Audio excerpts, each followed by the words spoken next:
గురజాల మాజీ ఎమ్మెల్యే కాసు మహేష్ రెడ్డి గతంలో అక్కడక్కడ గ్రామాల్లో ఫ్యాక్షన్ ఉండేదన్నారు.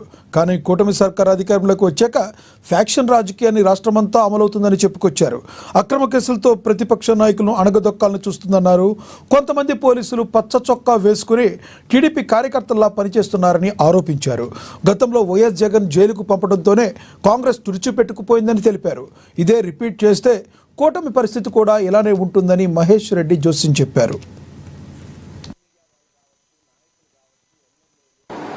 గతంలో ఎన్నడూ లేదు. ఆంధ్ర రాష్ట్రం ఏర్పడి బహుశా 1955-56 నుంచి 2024 వరకు సుమారు 69 సంవత్సరాల్లో ప్రభుత్వాలు వచ్చినాయి. పైన ముఖ్యమంత్రులు ఉండేవాళ్ళు, ఎవరి పని వాళ్ళు చేసుకున్నారు, గెలిచారు, ఓడారు.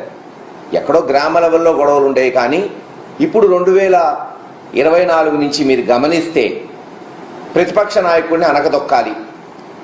ప్రతిపక్ష పార్టీలోని సోషల్ మీడియా వాళ్ళు కావచ్చు, నాయకులు కావచ్చు, ఎమ్మెల్యేలు, మాజీ మంత్రులు, ఎవరైనా మాజీ ఎంపీలు, లేదు ఇప్పుడున్న ఎంపీలు కావచ్చు, ఎమ్మెల్యేలు కావచ్చు, అక్రమ కేసులు పెట్టడం, అక్రమంగా వాళ్ళని జైళ్ళకు పంపించడం, చివరకు ఐఏఎస్ ఐపీఎస్ని కూడా రిటైర్ అయిన వాళ్ళు కావచ్చు, ఇప్పుడు పనిచేస్తున్న వాళ్ళు సస్పెండ్ చేసి వాళ్ళ మీద కేసులు పెట్టి అనగదొక్కాలి.